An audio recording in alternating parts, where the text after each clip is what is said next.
is this our stage? I was surprised. Yeah, I was surprised. So I would say we spent a lot with stage, light, sound. I mean, before the day I knew Sarkodie was coming, I knew Stoneboy was coming, and we've been to their shows. We know how high their production and then logistics and everything is. So we needed to make sure they come to the show and don't regret. So I think that's the way we did our best, and so far so good. The comments we are receiving from people, even our fellow artists, they were like, "How do you guys do it?" It was top notch. So thanks again. I can't stop saying thank you to everyone. I know. The thank you will keep coming. Yeah, Olele has a question for you. You know, earlier we were talking about why artists do these things, right? Some do it for profit making, some do it because they want to give back to the community.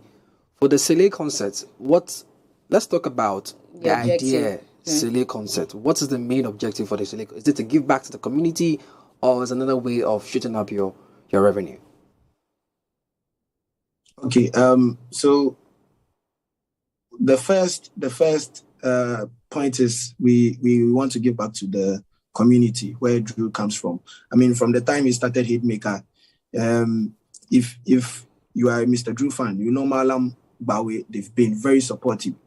They used to, rent 2 buses, come to the National Theatre to support Mr. Drew. Wow. So after 2019, we sat down and we were like, so how can we give back to these people?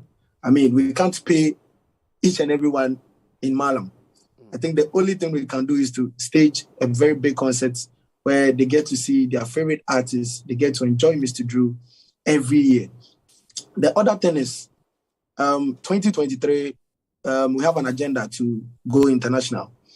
But we sat down and we're like, we don't want to go international and then leave our people behind. We need to build a core fan base, and then anytime we are not in the country, we know we have a solid fan base that supports us. So one of the reasons why we are doing this is to make sure we test our fan base, we test and see, okay, how strong is Mr. Drew out there? Can we go stay in US, stay in UK for 4 or 5 months, still come back and then get the love people are showing? And we feel this is one of the means to test and see if we can do that, and then know that, oh, Charlie, we are not going to UK, go and stay there, come back, and then there is no one to support. So I believe these are the 2 reasons why we are going to keep doing Seleey concert, and we'll continue until I don't know when.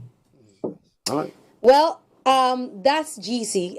He's the artiste manager for Mr. Drew, speaking to us about the Seleey concert which took place on Saturday at Bawe Malam. Now let's switch to the man who he's been talking about, the man who everybody will be thinking will be cashing out this season, Nabil Al-Hassan, the CEO of Event Factory. Nabil, from the things that they hear, you'll be like, the money plenty for your side. This season, they cash out. The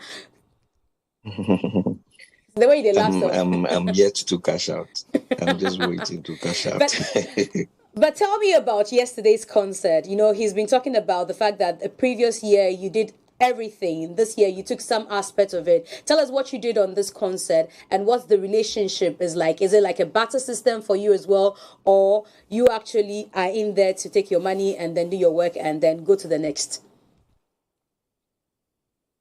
Okay, so I will commend Jeezy, Kewa, Mr. Drew, and the team. They did amazingly well. And I was part last year. I was not part this year.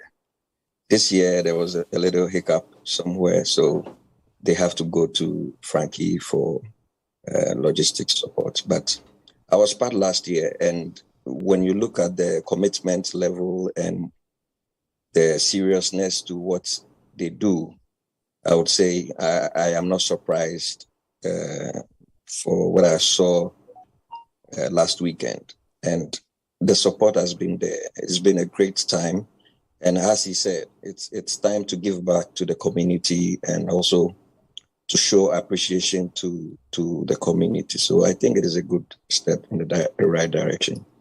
You have done this for quite a while. I know that you, at certain points, I don't know, it didn't happen this year. I think after COVID, I've not seen you return with your comedy show at Easter. I might be wrong.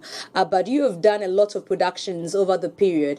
How do you manage, and what's the difference for you in terms of an outdoor show, which has the masses, everybody, tripping there, the stage is different, and an enclosed show, say like the Sarkodie's Rapaholic or BIM concert? What's the difference for you? What does it entail for you as an event manager? Okay, so it's all about capital. Doing an outdoor event and an indoor event are two separate things. And doing a free show normally is to just appreciate. Nothing more, nothing less. It's just an appreciation venture. But when it comes to concert indoor, is the most difficult, because now you need to give a lot to get people there. Advertising, promo, billboards, radio, TV, like social media, all that. So it is difficult what to expect. But with events like Rapaholic and all that, it's been some form of sacrifice till now. So that's why we are seeing the dividends now. But it's pretty simple. You just have to put in the work and wait for the output. When you talk about the fact that the free show is different from the outdoor show is different from the indoor show, is it that one of them is capital intensive than the other? All of them are very capital intensive, but it's just what you want to see. It's just the experience that you want to give. You can have an indoor event where you have just backdrop. There's been a situation that I've seen an award scheme where there's just a backdrop at the back and that's it. But there's been an award show that we've gone all out with the screens, the sound, and everything. There's been an outdoor event where you go all out also to build a bigger stage to do. Let me give you an example, like Global Citizen. You have an event like Global Citizen. You spend like millions to put up a 2-hour or 5-hour show, and after that you are done. You just tear everything down. So it depends on the kind of experience that you want to give to the people, and how much you want to spend, how much capital is available for you. Okay. Mentioning the experience, and with how long you've been doing this, for you, you've mentioned different experiences and things that you'd have to do depending on what it is, right? But as an event organizer and an event manager, what is that one thing that you look out for in creating an experience for the owners of the event and then also attendees? It's all about the money, I would say. I'm sure Jeezy will attest to the fact that if he had the budget, he would have done something closer to maybe Global Citizen, or maybe, let's say, a Rapaholic, or any other event that he has seen. But the capital is not there. So he will have to do what can suit his budget. You say he will cut the quote according to the size of what he has. So sometimes it is difficult to pull strings to do these things. I can do this thing for free for you, but I'm going to give you as much as I can give.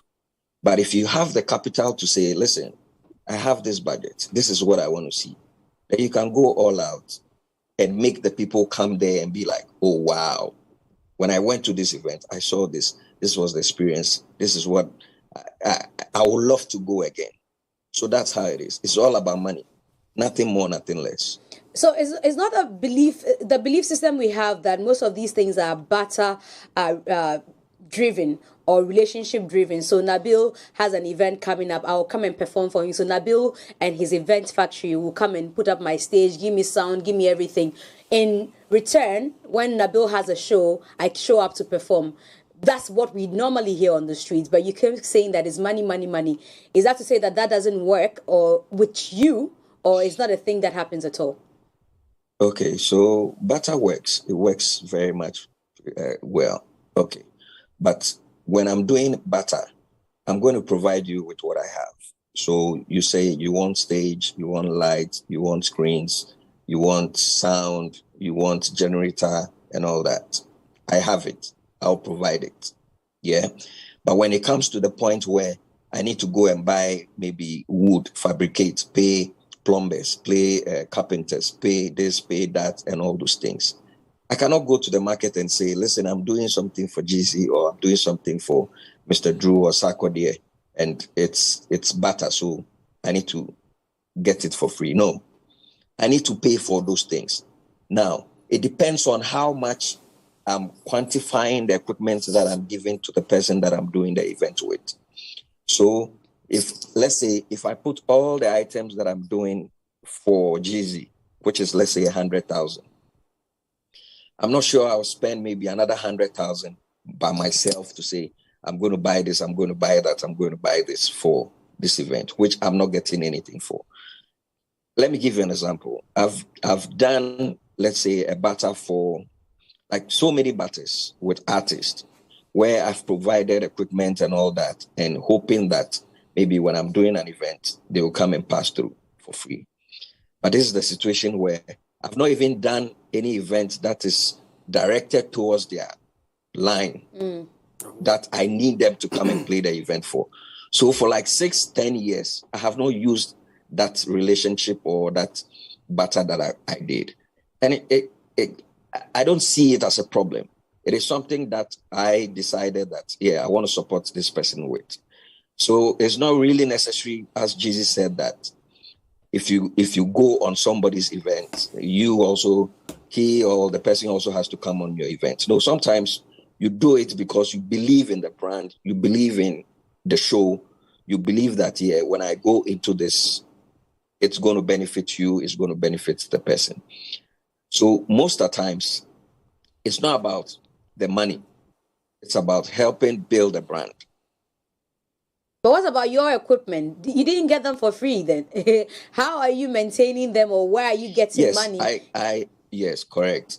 So I didn't get them for free, but you see, in this industry, everybody has a relationship, and there's been this kind of building up with people from the scratch. There's been times that, let me even use Jeezy as an example. Jeezy is connected to Kewa. I'm connected to Kewa in a certain way. I've actually been in a same band group with Kewa before, way back.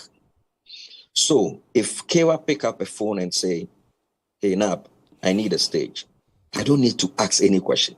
I will ask where, when, and I will be there. But there's another artist that will call you that you say, your budget for me this. You have to pay me that before I move, right? Correct. Okay. Correct. Guys, I don't know if anybody but there are other artists that will call you. There are other artists that will call you, and it will be dependent on what the artist would say. That, hey, listen, I need your support. I'm doing this, I'm doing that, I'm doing that. If you believe in what he's saying, you can go ahead and do it. If you feel that, listen, maybe I don't believe in this, maybe find another person. That is also an option. Nabil, okay. Sure. You didn't just become who you are today, right?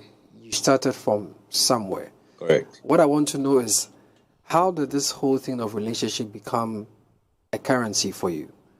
Because you need to make profit to stay in the business, right? But with all that you've said, you've always talked about barter. And these artists, when they come on shows, they are paid. If an event organizer or a sponsor is putting the show together, they pay them some money. But you are Nabil today because of what you've done. And like you said, you don't have a concert where you need them to come on stage to do that. So how are you making your money? Is it that when you do these concerts for them, by word of mouth, you get another gig that is worth more than what you are giving for free? Or there is something else that we don't know? Well, before Nabil comes in, we need to re-establish contact with them. I think that we're losing this Zoom link, we'll re-establish contact with them. But let's briefly have a conversation in-house about what we've so far. When he's back, all of you will now take over and ask. I wanted us to also try and explore the calendar, right? Because it's like a lot of the things happen in December, November, November. Flooded. And there's already paid shows, commercial activities, parties, clubs, appearances. There's a lot of things happening in just a 6-week period. Why do they not spread it? Like by now they should know, all the artists should know that Stone they do something, Shatta gets into. No, I think they know, because some people's own is like Rapaholic, like we always know that is on the 25th. You see, but because So that one is paid, touchable. so it's more or less a commercial event. So if it fits in, competitor to Rapaholic is Afrochella and Afro Nation, because at the end of the day, a ticket and promo and adverts and location and all those things matter. But these ones who are trying to prove a point with the free shows and engage with their organic fan base, why do they wait the whole year? You know what I think, Cyril? On a normal day, you will not have the diaspora flying in to come to your concert. You know, you have fans in the diaspora who are jamming to your music. I think Mr. Drew, for example, he's not been able to play a concert in the UK or in the US, right? Oh, he's played. He's done GhanaMusic Awards UK. No, I mean his own concert. Oh, his own concert. Okay, Headline his own concert. So I see it as, okay, I will not be able to do a show on the same day as Rapaholic, right? But if I peg my show around the Christmas season, I have some diasporans coming to town, or I even have some investors coming to town who would come to my show and see the crowd and say, okay, you know what? You have some fans in the UK, you have some fans in the US. So you think but it's would these strategic? diasporans go to these concerts? Oh, of course. No, what Olele is saying is that even if they don't go to the concert, they see it. Yes, because it's around that time. It's around that time. PLUZZ will talk about it. Exactly. You see pictures, you see videos, or you even have friends who say, hey, you're not doing anything, so let's go to this concert. Some of the people who actually go to these concerts and stuff like that, it's not all of them that are, grassroots fans. Some of them are just, call concerts, so come along, let's go. Yeah. And then But I mean, there'll be that as well. There'll be different demographics of fans that you would have there. Right. But my thing is, do you think these people from the diaspora will not choose a particular type like of... a setting that, exactly. is I mean, that is structured, that they are comfortable in, that they know exactly indoors, security, bougie, everything. VIP, No, see, small chops. You would be surprised that that's why I said that the fans of the artists. I'm not talking about fans that are associated to the artists. I'm talking about the fans, the grassroots fans of the artists who are based abroad, and they have to be in Ghana at a particular point in time. If there's a concert being held by the artists they love, Kwame Eugene has got fans across the continent. If Kwame Eugene is hosting a concert in Fadama, they would go. Well, we've got Nabil back on Zoom, okay. So definitely he starts with your question. My question. Olele asked the question before we went off. So Nabil, if you remember that question, let's go straight to the answer you have for Salvador.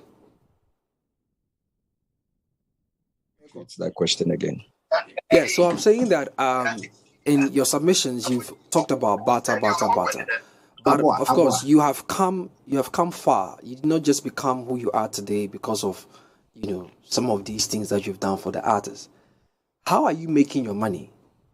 Because most of the time, if we hear Nabil or Event Factory, it's associated with artists, doing their concerts. I know you also do big concerts and stuff like that. But with this loads of barter, and some of which you haven't even directly benefited from, because obviously you don't host concerts or you don't host events that have these artists coming on. How have you navigated? Because I'm sure there's a young event organizer listening to you right now, and he's trying to find his way around this thing, but it's not working. So what did you do to make it work and still make your money and be comfortable? Okay, so let me explain it this way. Event Factory is an event management company. We do other events, corporate, trade shows, sports, like everything events. Right. So we do concerts as well. We have our own brands, as MzGee said. We've been doing comedy events for the past 8 years before COVID. There is Rapaholic, there has been Wachi Party, there has been a whole lot. But also, we make money with our technical support in terms of stage, light, sound, and all that. So you support people when they call you and you have a relationship, but not necessarily every time somebody calls you, you move. No, it doesn't work like that.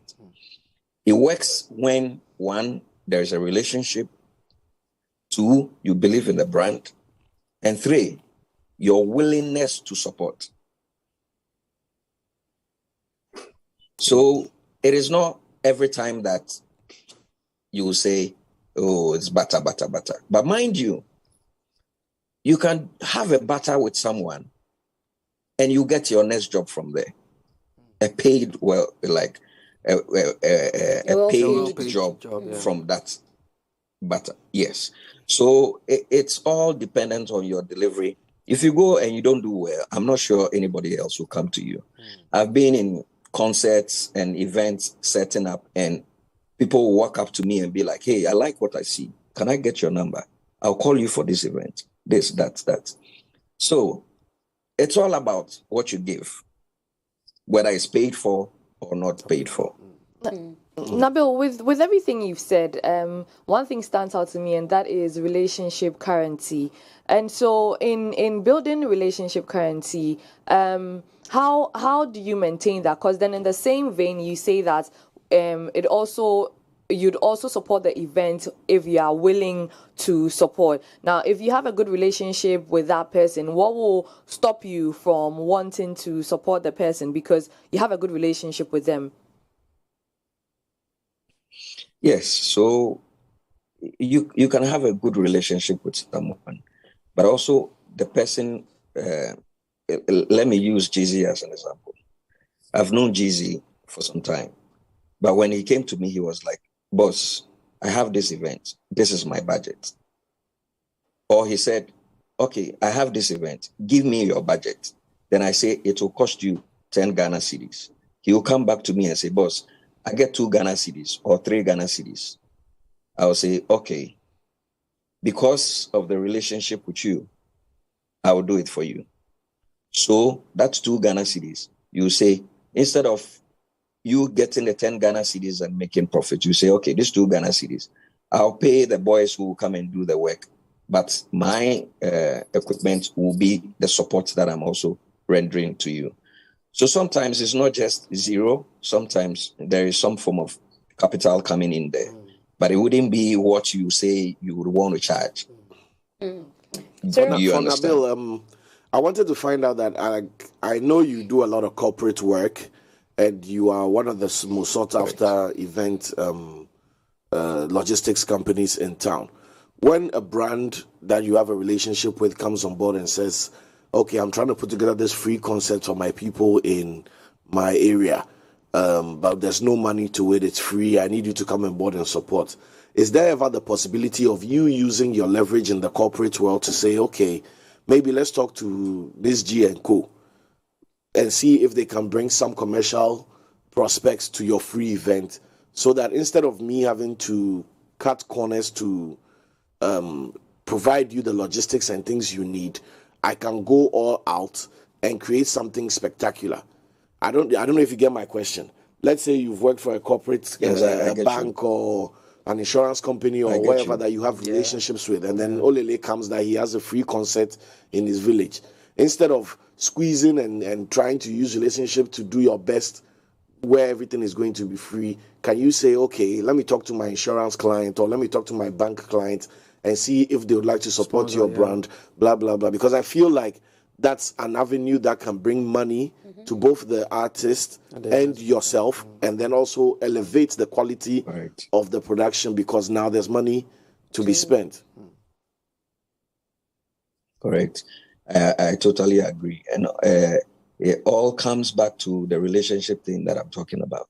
If I have a relationship with let's say, Jeezy, and I know he's struggling with sponsorship, and I believe in the brand so much that I want him to succeed on all fronts, I'll call MzGee who sells condom or something and say, listen, I like that. You brought this brand. Thank you for that, MzGee condoms. Please, production, note it. G condoms.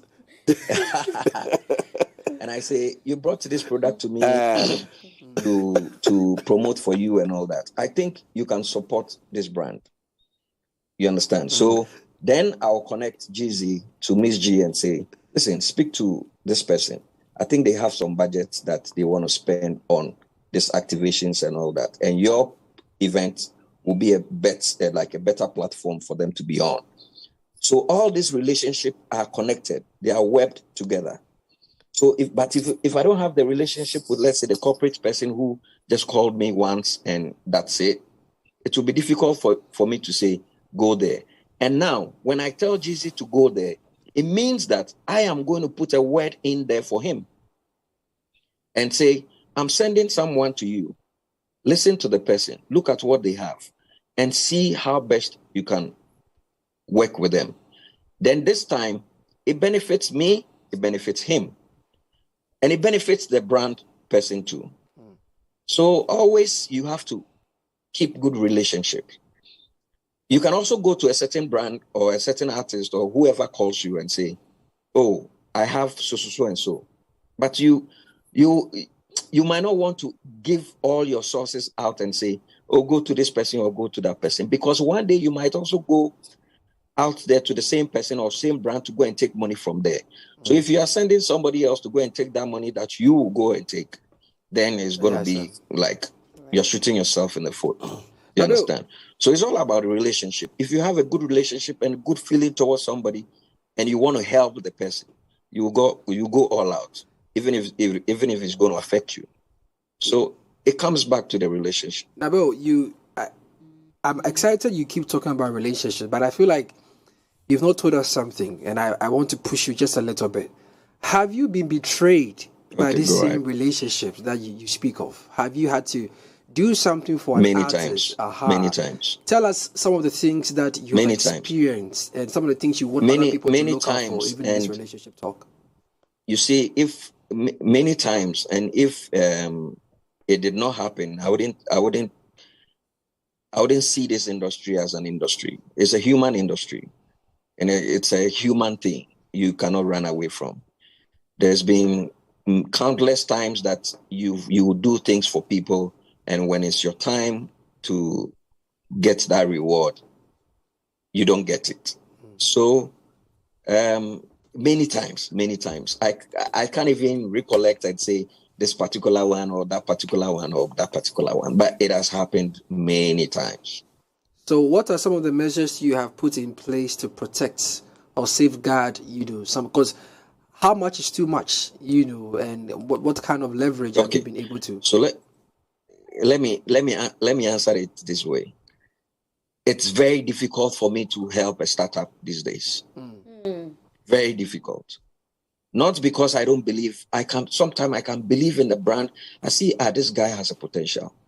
But you see, you help a starter, you do everything for the person, and at the end, when they get to a certain level, when you call the person will be like, oh, boss, say things change, and all those kind of jargons, and be like, oh, but you see the brand grew right now, and all that. But you've forgotten that my brand was already grown, and I came to support your seed to germinate. Yeah.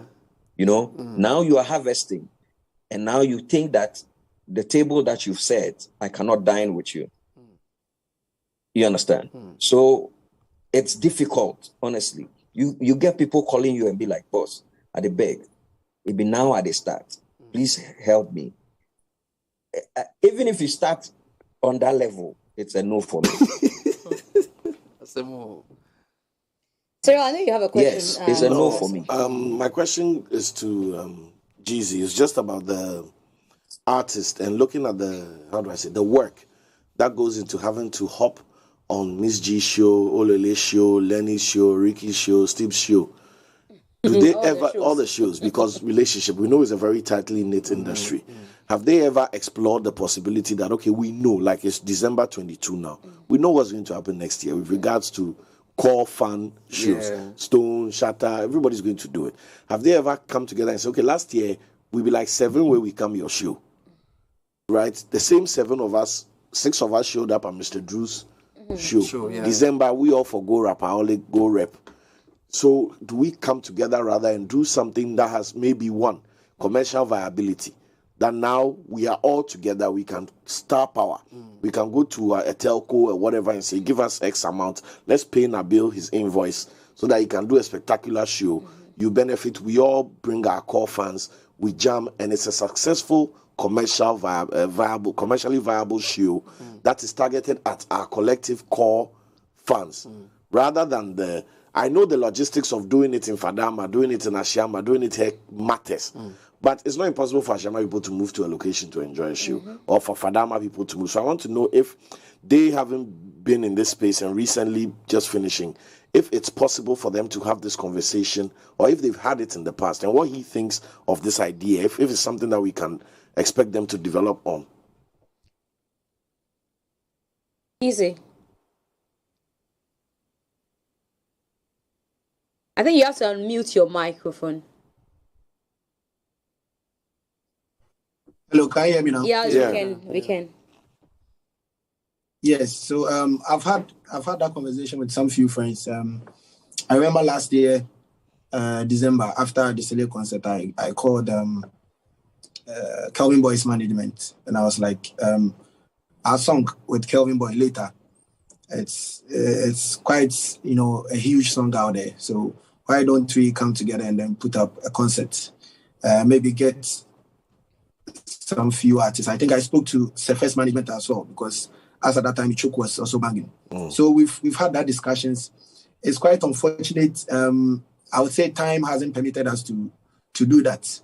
But hopefully the coming years, we'll do something like that. And it depends on the availability and then the plans of the artists, because at times they don't get anywhere in their calendar to fix, such discussions. So, but I think with time we'll come to that and make something happen. Now, for me, Nabil, I'm just wondering how overwhelming it is for you when it gets to December, where artist A needs you, artist B needs you, artist C needs you, and sometimes these shows happen on the same day. Because I know that Promised Land happens on the 24th, same day Kojoenchu will have his 24th night. Some people And the following day, how overwhelming it gets to you in December. Don't you sometimes wonder why all these artists are packing their shows in December? Because everybody wants to cash out, it's Why we can't the cash most out in difficult period in a May it's banned on drumming, so there's nothing like cash out in there. You need to study the season, study the season, and know where you can place yourself. Easter, everybody's going to Kwewu. A few things will happen in Accra. May, ban on drumming. June, July, it's raining season, almost to August. September, thereabout, all of the artists will be traveling to America, London, Canada, wherever, to go place the show. So when it's November, December, that's where they know that these people are coming into town. So they want to also cash out. They want to, if I go on Rapaholic as an artist, people who love me, let's say Kim Promise, people love me, they love my songs. They want to be at my concert. Can't I do something for them? I can. So let's go. So that's how it is. Let me also go this way. Rapaholic has been the first artist in terms of the new age to put up a one-man show. First artist. And now, in 2022, all the artists are doing their events. So it tells you how the industry has grown, how the industry has developed, and how people have now come to accept our music, the Afrobeat, the rap, the Azonto, the high life, everything. So, to me, it is good. It gives variety. It gives people time to plan. It gives you the time to enjoy. You go here and you close. There is another one happening somewhere. You go there, you go and have fun. You see the artist in person, close proximity. So what about you as an event person with your logistics? You have to carry from ground A. Sometimes ground A has artist Lerny. It's crazy. Ground B is somewhere maybe like an hour drive, and it has artist Olele, and you have to, you know, divide your logistics. Okay. Your logistics will not even breathe. You know, I was even going to during this so era. yes, let me give you an example. Last year I was doing a corporate event for Airtel Tigo end of year party. At the same time, I was doing for Snit at the same day. After that, I moved. I was doing Jackie at La Palm. After La Palm, I was moving to Beam Concert. After Beam Concert is Rapaholic. After Rapaholic is another event. After that event was another event. After that was Church 31st. After Church 31st was, you cannot sleep. I sleep in my car, actually. I put things in the car. I put toothbrush, everything, because you cannot come home. You cannot eat. Like, you are stressed. It's difficult. Difficult. It's the most difficult period in our industry. Nabil, so as the logistics suppliers and event organizers. How do you deal with this monopoly? Because, you know, it's like, you are the guy with all the logistics. You're the guy with all the goods and all that. Do you at some point say, okay, there is a young event company, so I'll outsource or, you know, more or less delegate some of these gigs to them and then give them a percentage. So you take this gig, go to, I believe in your brand. I know you're an upcoming brand. You do great things. So go handle this corporate event. So I take up the big guns. Wow, you take cash out suite. You know, so I like. Have you thought about it? Have you done it before? No. I do that most of the time. Like December. Let me not use the word monopoly, because there are a lot of events happening. There is party happening somewhere. Mensa is doing his all-white party. Sandbox is doing something. Rapaholic is happening. Black Onyx is doing something. So it is not monopoly. You sometimes have to outsource to somebody. But mind you, whilst you've outsourced that thing to the person, you still have to coordinate that. You still have to coordinate, because you also want to give the person that is hiring that person to give that experience that you promised that, give it to this person, and I believe that he's going to sort you out. You still have to coordinate. And there's been several times that people will call me and say, I'm not available, but this person is available, or I can speak to this person for you, and he can give you the same experience that you require. He can give you the same kind of support that you need. So it happens every time. But because of the clustering of events in December, you try to satisfy all your clients, the people that you can satisfy. Yes. Nabil, so if you know that, okay, this event will close at 8, and I'll move from here to morning and be able to satisfy this person, you take it. If you cannot, you give it to somebody else. Lenny, quickly, so we can have any more questions. Yes. Okay, quickly. Nabil, you mentioned how you have to work back to back to back. Are there any high points for you when you are doing all this back to back? And if there are, what are they? The high points are when you are done and the client comes to you and say, good job done. And after all said and done, that is after December craziness and all those things, and everything went well without any hitch, you sit back and you are like, yeah, we made it.